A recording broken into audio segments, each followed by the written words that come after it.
وقل إني أنا النذير المبين كما أنزلنا على المقتسمين الذين جعلوا القرآن عضين فوربك لنسألنهم أجمعين عما كانوا يعملون۔ اور اے نبی کہہ دیجئے کہ میں تو کھلے طور پر ڈرانے والا ہوں، جیسے کہ ہم نے ان قسمیں کھانے والوں پر اتارا جنہوں نے اس کتاب الہی کے ٹکڑے ٹکڑے کر دیے۔ قسم ہے آپ کے پالنے والے کی، ہم ان سب سے ضرور باز پرس کریں گے ہر اس چیز کی جو وہ کرتے تھے۔ سامعین، اب ان آیتوں کی تفسیر سماعت کیجیے۔ قیامت کے دن انکار کرنے والوں سے سوال ہوگا۔ حکم ہوتا ہے کہ اے پیغمبر، آپ اعلان کر دیجئے کہ میں تمام لوگوں کو عذاب الہی سے صاف ڈرا دینے والا ہوں۔ یاد رکھو، میرے جھٹلانے والے بھی اگلے نبیوں کے جھٹلانے والوں کی طرح عذاب الہی کے شکار ہوں گے۔ مقتسمین سے مراد قسمیں کھانے والے ہیں جو انبیاء علیہم السلام کی تکذیب اور ان کی مخالفت اور ایذا دہی پر آپس میں قسماً قسمیل کر لیتے تھے، جیسے کہ قوم صالح کا بیان قرآن حکیم میں ہے۔ سورہ نحل کی آیت نمبر 38 میں اللہ نے فرمایا، جس کا ترجمہ ہے کہ ان لوگوں نے اللہ تعالیٰ کی قسمیں کھا کر عہد کیا کہ راتوں رات صالح علیہ السلام اور ان کے گھرانے کو ہم عدم کے گھاٹ اتار دیں گے، یعنی مار ڈالیں گے، اور کہا سخت قسمیں کھا کھا کر کہتے تھے کہ مردے پھر جئیں گے نہیں۔ اور سورہ اعراف کی آیت نمبر 49 میں ہے، جس کا ترجمہ ہے ان کا اس بات پر قسمیں کھانے کا ذکر ہے کہ مسلمانوں کو بھی کوئی رحمت نہیں مل سکتی۔ الغرض جس چیز کو نہ مانتے اس پر قسمیں کھانے کی انہیں عادت تھی، اس لیے انہیں مقتسمین کہا گیا۔ بخاری اور مسلم میں ہے کہ رسول اللہ صلی اللہ علیہ وسلم فرماتے ہیں کہ میری اور اس ہدایت کی مثال جسے دے کر اللہ نے مجھے بھیجا ہے اس شخص کی سی ہے جو اپنی قوم کے پاس آ کر کہے کہ لوگو، میں نے دشمن کا لشکر اپنی آنکھوں سے دیکھا ہے، دیکھو ہوشیار ہو جاؤ، بچنے اور ہلاک نہ ہونے کے سامان کر لو۔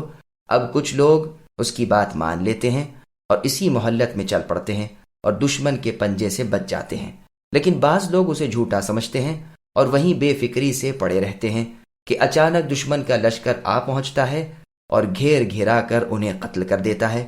بس یہ ہے مثال میرے ماننے والوں کی اور نہ ماننے والوں کی۔ یہ روایت بخاری، مسلم نیز مسند ابی اعلیٰ کی ہے۔ ان لوگوں نے ان اللہ کی کتابوں کو جو ان پر اتری تھیں پارا پارا کر دیا، جس مسئلے کو جی چاہا مانا، جس سے دل گھبرایا چھوڑ دیا۔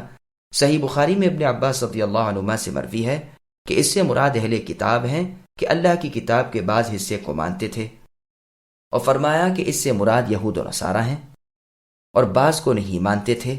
اور یہ بھی مروی ہے کہ مراد اس سے کفار کا کتاب اللہ کی نسبت یہ کہنا ہے کہ یہ جادو ہے، یہ کہانت ہے، یہ اگلوں کی کہانی ہے، اس کا کہنے والا جادوگر ہے، مجنون یعنی پاگل ہے، کاہن ہے وغیرہ۔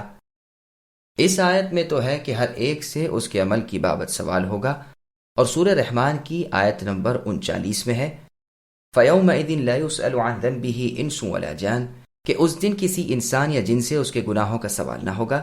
ان دونوں آیتوں میں بقول ابن عباس رضی اللہ عنہما کی تطبیق یہ ہے کہ یہ سوال نہ ہوگا کہ تو نے یہ عمل کیا، بلکہ یہ سوال ہوگا کہ کیوں کیا۔ فاصدع بما تؤمر وأعرض عن المشركين إنا كفيناك المستهزئين الذين يجعلون مع الله إلها آخر فسوف يعلمون ولقد نعلم أنك يضيق صدرك بما يقولون فسبح بحمد ربك وكن من الساجدين واعبد ربك حتى يأتيك اليقين۔ بس آپ اے نبی اس حکم کو جو آپ کو دیا جا رہا ہے کھول کر سنا دیجئے اور مشرکوں سے منہ پھیر لیجئے۔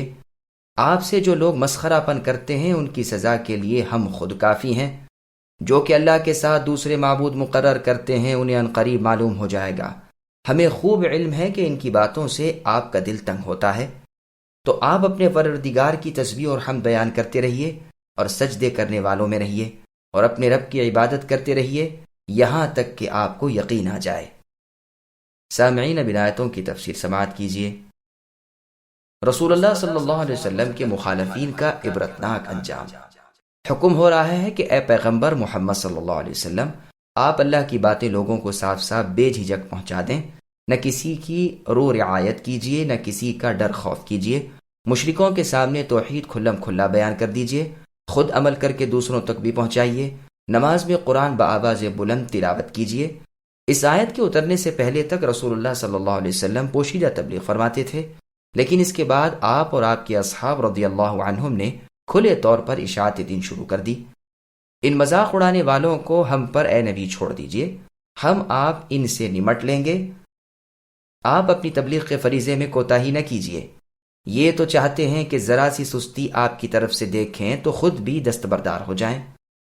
آپ ان سے مطلقاً خوف نہ کیجیے، اللہ تعالیٰ آپ کے محافظ و ناصر ہیں، وہ آپ کو ان کے شر سے بچا لیں گے، جیسے سورہ مائدہ کی آیت نمبر 66 میں ہے، جس کا ترجمہ ہے: اے رسول صلی اللہ علیہ وسلم، جو کچھ آپ کی جانب اتارا گیا ہے آپ اسے پہنچا دیجئے۔ اگر آپ نے ایسا نہ کیا تو آپ نے اپنے رب کی رسالت نہیں پہنچائی، اللہ تعالیٰ خود ہی لوگوں کی برائی سے آپ کو محفوظ رکھ لیں گے۔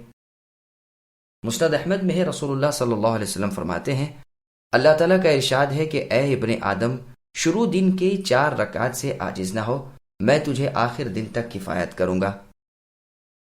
آیت میں یقین سے مراد اس آخری آیت میں موت ہے، جیسا کہ صحیح بخاری سے ثابت ہے۔ اس کی دلیل سورہ مدثر کی آیت نمبر 43 تا آیت نمبر 47 ہے، جس میں اللہ نے فرمایا، جن کا ترجمہ ہے کہ جہنمی اپنی برائیاں بیان کرتے ہوئے کہیں گے کہ ہم نمازی نہ تھے، مسکینوں کو کھلاتے نہ تھے، باتیں بنایا کرتے تھے اور قیامت کو جھٹلاتے تھے، یہاں تک کہ موت آ گئی۔ یہاں بھی موت کی جگہ لفظ یقین ہے۔ صحیح بخاری اور صحیح مسلم وغیرہ میں ہے کہ عثمان ابن مظعون رضی اللہ عنہ کے انتقال کے بعد جب رسول اللہ صلی اللہ علیہ وسلم ان کے پاس گئے تو انصار کی ایک عورت ام العلا رضی اللہ عنہا نے کہا، اے ابو السائب، یہ عثمان بن مظعون رضی اللہ عنہ کی کنیت تھی، اللہ تعالیٰ کی آپ پر رحمتیں ہوں، بے شک اللہ نے آپ کی تکریم و عزت کی۔ رسول اللہ صلی اللہ علیہ وسلم نے یہ سن کر فرمایا، تمہیں کیسے یقین ہو گیا کہ اللہ نے ان کا اکرام کیا؟ انہوں نے جواب دیا کہ اے اللہ کے رسول، میرے ماں باپ آپ پر قربان ہو، پھر کون ہوگا جس کا اکرام ہو؟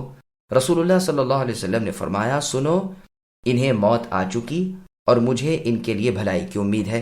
اس حدیث میں بھی موت کی جگہ یقین کا لفظ ہے۔ اس آیت سے استدلال کیا گیا ہے کہ نماز وغیرہ عبادت انسان پر فرض ہے جب تک کہ اس کی عقل باقی رہے اور ہوش و حواس ثابت ہوں، جیسے اس کی حالت ہو اسی کے مطابق نماز ادا کرے۔ چنانچہ صحیح بخاری، سنن ترمذی وغیرہ میں رسول اللہ صلی اللہ علیہ وسلم کا فرمان ہے، کھڑے ہو کر نماز ادا کرو، نہ ہو سکے تو بیٹھ کر، نہ ہو سکے تو اپنی کروٹ پر لیٹ کر۔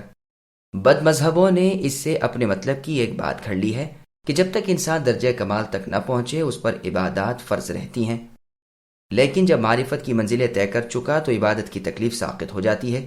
یہ سراسر کفر و ضلالت اور جہالت ہے۔ یہ لوگ اتنا نہیں سمجھتے کہ انبیاء علیہم السلام اور خصوصاً نبی صلی اللہ علیہ وسلم اور آپ کے اصحاب رضی اللہ عنہم معرفت کے تمام درجے طے کر چکے تھے اور ربانی علم و عرفان میں سب دنیا سے کامل تھے، رب کی صفات اور ذات کا سب سے زیادہ علم رکھتے تھے، باوجود اس کے سب سے زیادہ اللہ کی عبادت کرتے تھے اور رب کی اطاعت میں تمام دنیا سے زیادہ مشغول تھے اور دنیا کے آخری دم تک اسی میں لگے رہے۔ پس ثابت ہے کہ یہاں مراد یقین سے موت ہے۔ تمام مفسرین، صحابہ رضی اللہ عنہم وغیرہ کا یہی مذہب ہے۔ فالحمدللہ، اس پر اللہ تعالیٰ کی تعریف اور شکر بجا لاتے ہیں۔ اللہ تعالیٰ کا شکر و احسان ہے کہ اللہ نے جو ہمیں ہدایت عطا فرمائی ہے اس پر ہم اللہ کی تعریف کرتے ہیں، اللہ ہی سے نیک کاموں میں مدد چاہتے ہیں، اللہ کی پاک ذات پر ہمارا بھروسہ ہے۔ ہم اس مالک و حاکم سے دعا کرتے ہیں کہ وہ بہترین اور کامل اسلام، ایمان اور نیکی پر موت دیں۔ وہ بالیقین جواد ہیں، کریم ہیں، بلندیوں والے ہیں، ہر قسم کی تعریف کے لائق ہیں۔